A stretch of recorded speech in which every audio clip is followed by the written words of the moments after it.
Evening, folks, and welcome to your match day preview for Leeds United versus West Bromwich Albion, Leeds' first away game of the season. At a time where Leeds are looking for their first 3 points of the season and things haven't been going exactly according to plan in the last couple of days, shipping 6 goals into home matches is unusual for Leeds to do and unusual for a fan base to see as well. But a Leeds side that is now appearing to be very much in transition. Daniel Farke referencing the word rebuild in his press conference this week. And when you look at the players that have left and look at the players that are going today, with Jorginho Rutter looking like he's about to complete his move to Brighton and Hove Albion, transition is exactly, and a rebuild is exactly what this team is going through. There's a lot to get into. We're going to talk about football tonight. We're not going to talk about transfers. We're not going to talk about what's going on. We're not going to talk about anything that's been said tonight. Tonight is just to talk and focus on football. I am not joined by my normal co-host, Andrew Stats Dalton, who's under the weather at the moment. So we'll just send our best wishes to Stats and hope he's feeling a bit better throughout the week. There will be a countdown to kickoff. If you want to join me for 45 minutes before kickoff tomorrow for a short live stream, we'll go through the team sheets from both sides, talk about what we can expect to see, and likely have a guest on the channel as well. You can check that out tomorrow morning, 11:15 a.m. Tomorrow, 12:30 kickoff tomorrow for Leeds. There's a lot to get into. Won't be a long one. We'll keep this nice and short and succinct as we normally tend to do, but we will rattle through chat as much as we can. There's lots of people in the house. Top Bananas is here, Jay Racer's here, Thirsty Pat is here. There's loads of people here. Massive hello to everyone, and thanks for joining me tonight. Yes, Ryan and old OTT hoodie. It was at Scrappermania last Saturday. Fantastic show, by the way. And I'm looking forward to the anniversary show in a couple of weeks' times. If you don't know what that is, it's Irish wrestling. There you go. There it is. So I hope you're all having a really good day. As I said, let's try and keep this positive. We'll talk about the football. Leeds coming off the back, unfortunately, of a negative and defeat and a draw, conceding 6 goals, as I've already said. And the mood around the place has not been particularly great. But Leeds do go in, when we talk about team news, Leeds go into the game tomorrow against West Brom with a full, clean bill of health again, although that squad is getting thinner and thinner by the week. Leeds have a slight concern around the fitness of Max Verber, who apparently has a bit of a calf issue after the game, but Daniel Farke said that it's very much a minor issue, and we'll see how the player is going into tomorrow. It wasn't a fantastic return to Leeds for Verber. You could see there was a lot going on in the player's head in that game as well. So improvements needed there. Leeds looking for a new number 10 tomorrow. Will that be Brendan Aronson? Let me know what you think the team sheets will look like tomorrow. Stick him in the chat. We'll throw a few up on screen as well. There's a lot to think about tomorrow. We've possibility of Dan James, Aronson, or Nanto, or do you play Pirro in that number 10 position? And what are your thoughts on Joe Pirro as number 10 being so far this season? Although I say this season, it's 2 games. We'll get into the team news from a West Brom perspective, and they've got a really good track record at home. They've the best home defensive record of any side in the Championship from the back end of last season into this season. They've carried it on. They opened their campaign with a 3-1 away win to QPR in that game. Maja scoring a hat-trick in that game. And they will welcome back for this game long-standing servant Jed Wallace, as well as winger Grady Diagana, who Leeds have been linked with repeatedly over the last couple of transfer windows, although surprisingly enough, not in this window. Diagana will be a player for Leeds to keep an eye on, but they will have to be mindful of what West Brom can bring. Carlos Corberán has the hoodoo over Daniel Farke. Daniel Farke yet to beat Carlos Corberán's West Brom as Leeds United manager. That will need to change tomorrow, but as I say, there's a decent looking West Brom side there, and Corberán has done a very, very good job with limited enough resources at West Brom, and that should be said. Daryl Dike is still expected to miss out on the game for West Brom. He tore his Achilles tendon last year, which I can tell you from my partner's perspective was Jess tore her Achilles. It's a very long injury to come back from. He's not expected back till later this year. And as I said, from a Leeds perspective, it's a clean bill of health. We're good. We're all sorted. We just want to see a performance tomorrow. That's the biggest thing for me. The areas that have concerned me in the last 2 games that I've seen from a Leeds perspective have not necessarily been the results, although conceding them that amount of goals at home is a concern. It is a concern. We haven't done that at all last season. But what I have been pleased with is the start of both halves against Portsmouth. Those first 10 minutes of both halves were exactly the kind of team I want to see Leeds United being, on the front foot, attack-minded, and moving the ball quickly. I talk consistently on this channel about the need for tempo, and it's because this Leeds team play better when Leeds play at a high tempo. And as I've said before, high tempo doesn't mean sprinting around for 90 minutes. What it means is moving the ball quickly, and we've seen Players, Ethan Ampadu guilty of it, Joe Rodon guilty of it, holding onto the ball a little bit too long, slowing the game pace down and restricting our movements and causing it very hard to break teams down when you do get into the opposing half. From a statistics point of view, West Brom win at the West Brom's win at the Hawthorns last year against Leeds United was their first win in 7 attempts against Leeds. But it should also be said, since the start of last season, West Brom have kept more clean sheets in their home games in the Championship, excluding playoffs, than any other side in the Championship. Leeds winless in their last 3 league games when you remove the playoffs from that, and 2 wins from 11 competitive games for Leeds from the back end of last season into this year, is something that will need to be addressed by Daniel Farke. Leeds are looking for their first win in front of fans at the Hawthorns since 2002, when Mark Viduka scored and that other Australian lad scored for Leeds in that game. And we're looking for our first away win in the first away game of the season since 2019, and looking for our first win in a yellow shirt since Preston from April 2019, and the first away win in yellow since Birmingham in April 2016. Stats is not here, but his presence is very much felt. Thank you for those stats, Andrew Dalton.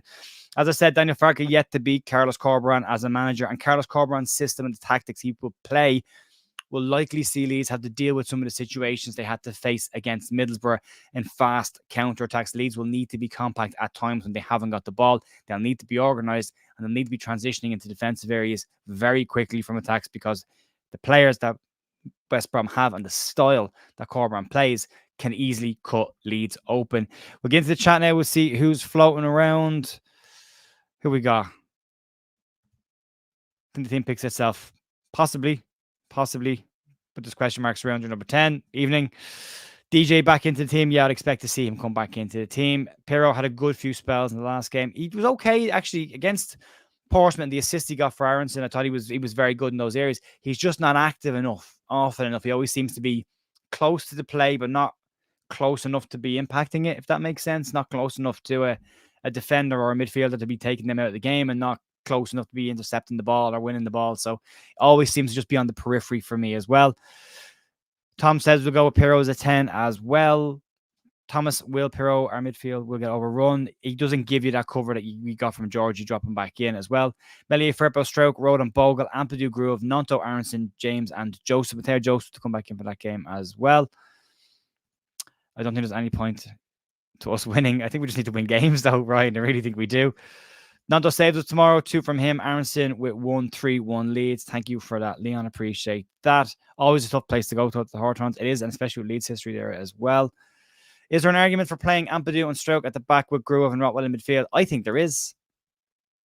I've not been blown away from what I've seen of Ethan Ampadu in the centre of the park. And the issue for me is this. He drops so deep, he's pretty much in the same positions he was for the bulk of last season as a centre-back. And that's fine if you're starting moves coming out from the back, the goalkeeper, but he tends to be very slow coming out with the ball. And he points a lot, and he talks a lot, and he drags his foot over the ball and walks forward. And by the time he gets to the midfield area, it's been so slow that the entire opposition have managed to get themselves into a block, have got compact, and there's no options to pass the ball. The ball has to come out quick. If you look at when Stroke and Rodon were there last year, at different points of the season, they would burst out of the back line with the ball at pace, and that always caused problems. We saw Rodon do that against Southampton in the playoff final and nearly scored in that move as well. So there's benefits to that. I'd like to see a midfield where there's 2 players like this and not like this, because you get the 2, Ampadu, Gruev, and then you have Pirro in front, which is so narrow, it leaves huge gaps either side. And Middlesbrough had a huge amount of joy playing in that space on Wednesday night. So that would need to be looked at. So yeah, I think there is some merit to that. The club put a clip of Dan James pre-West Brom. It looks shattered and hasn't slept. The fans comment. Dan has a new baby as well, that should be said. People read into things an awful lot. I saw some comments around Leeds putting Dan James out, and people saying that, well, they put Dan James front and centre to take away from everything else that's gone.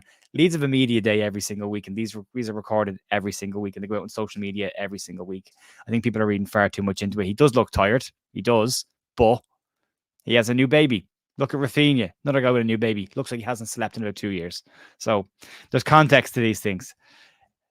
John wants a solid defensive performance. I want a clean sheet, John. I'm right there with you. Yeah, Michael wants a bounce back. I completely agree as well. Did anyone else noticed Ampadu flapping his arms and trying to slow the pace down? I did see that, and Rodon does it as well. And they need to stop doing that, because we are not that good when it's slow. When it's quick, we are exceptionally good.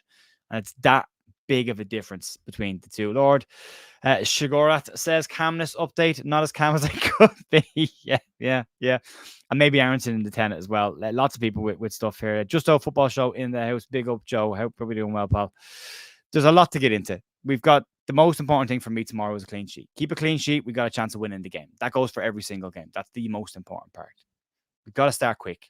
We've got to start the second half quick. I don't buy into this Leeds made 8 changes against Middlesbrough and that affected their performance. Middlesbrough made 7. I also don't buy into the fact that the players knew about Georgie and then because of that, downed tools or had a bad game. There was opportunity for players to stake a claim. The only one for me that stake a claim in that right now is Joe Rothwell. Outside of that, I don't see any of the players that came in midweek forcing their way into the team. I thought Carl Darrell was fine. He made saves he needed to make, which sounds obvious. But some of the criticism that Meslier gets is because he doesn't make the saves he should make. So I thought Darla was fine. Meslier is fine as well. I just protect him. Less defensive mistakes, less gaps in and around the defense. Be compact and work hard. I'd like to see a lot of people saying about Aronson. I'd like to see Aronson in the 10 tomorrow. For me, I think that's the obvious one to do. Piro's not going to create an awful lot. He might get you a goal, but you don't have Georgie to set him up anymore or to get him into those positions. So for me, I'll be moving away from that one and moving towards Aronson in that situation. So for me, team-wise, I would go with Meslier and goal, Bogle right back, Firpo left back, Strauch and Rodon, Ampadu and Groove, because you've got to give it time to fix the issues that are there. Those two in the middle of the park. Sorry, Ampadu and Rotwell in the middle of the park for me. And then Dan James, Willie Nonto, Brendan Aronson and Matteo Joseph. But I do agree with everybody. I do think we'll end up seeing Piro in the 10. So we'll have to keep an eye on that one. Score predictions. Let me know in the chat what you think the score predictions are going to go before we wrap up tonight. Short one was always going to be no stats, no party. That's just the way it goes. A reminder again, we do have the countdown to kick off 45 minutes before kickoff tomorrow. It's a bit earlier tomorrow. We're going to 11:15 because my nephews are coming tomorrow and we're bringing them out for the day. So I actually won't see the Leeds game because I will be at a jump centre with my nephews. So that's the plan for tomorrow morning. I'll catch up with the game afterwards as well. So let me know. We got 2-2 draws coming in. Lots of more. Do we need to concede 2? Can we have a clean sheet? Can we have a clean sheet? 3-1 to West Brom. Luke says 2-2. Mikey says 2-1 West Brom. A turgid 1-1 draw from Aiden. Ryan says 2-1 loss. 3-1 to the Baggies from Baza. Lord says go with 3 at the back. That's possible as well if he wants to shut things up. 3-1 to Leeds. Nice to get a win. Do you think we'll do 5 at the back? I think he could do 3 at the back depending on the options, but I think he could still go with the 4-2-3-1. I still think he has the players in there that can do that. And if you take it to defensive mistakes and going through the 3 goals that we conceded against, ignoring Middlesbrough because it's the cup and there wasn't the normal starting 11, but looking at the Portsmouth game, Jayden Bogle puts his arm around the guy's neck for slightly too long. That's a mistake. That's easily cut out. The first goal, Jayden Bogle's the wrong side of the park and never switched back across. There was nobody in the right back position. That happened again against Borough, by the way. Sam Byron was on the far side. Joffe was the only one covering. That's twice that's happened. That's a worry to keep an eye on. But it's a fixable shape situation. Then that's done. And then the second one was an absolute banger, but get out and close the ball or don't head it back into a central area and you're fine. So they're all things that can be cut out for me. So I think he might just go with the same team he went with last week without Georgie obviously in it. And Aronson or Piro coming in instead. 4-4 there. West Brom 1 Leeds 2. Nice. 2-1 loss. 2-1 loss. 1-0 Leeds Joseph to score. I wouldn't mind seeing Joseph scoring. A bounce back start of sorts. 1-0 to Leeds. 3-1 to Leeds. Yeah, nice. Well done, man. Liam McGinnis, hey Jer, can I come to your wedding now? Needs any more. We'll live stream it. Yeah, no problem, man. I'll send you an invite to go out soon. I got it over to you. Ian Goodman's 3-1 to West Brom. Yeah, I think it's coming to Anto Garland. How you doing, Anto? Hope you're well, pal. Another 3-0 loss, but praying vigorously. Yeah, we all get very religious when things aren't going our way, don't we? I think we'll win. But then I thought we beat Middlesbrough. And I thought we beat Portsmouth. So I'm going for a 2-1 win to Leeds away from home to beat the Carlos Corberán curse over Daniel Farke and to push on. CB in the house. Good evening. 2-2 draw. Would you be happy with a draw away from home tomorrow against West Brom? Or do you feel it's a must win or a must not lose? And the context, and Joe will know exactly what I mean by the context of this. If Leeds don't win tomorrow, or if they lose tomorrow, then and we can see a couple of goals again, that start would concern people. So do you think it's a must win or a must not lose? For me, I think it's a must win in the entirety of the whole season. If you look at last season, how much we missed out on promotion by and how bad the first month of the season was. So we'll have to wait and see. Now we win. Michael says yes. And Sean says yes. Yeah, it is. Yeah. Take a point now. Thanks very much. Telly, how you doing, Telly? Very happy with a draw. It's a must win. Any truth to Clark rumours here? I can't say an awful lot, Mikey. There's a couple of us have heard a couple of weeks ago that Leeds had Clark on the list and they were interested in him. It's going to be the money. Do Sunderland want to make Leeds a better side by letting us have him for a relatively reasonable amount of money? I don't think so.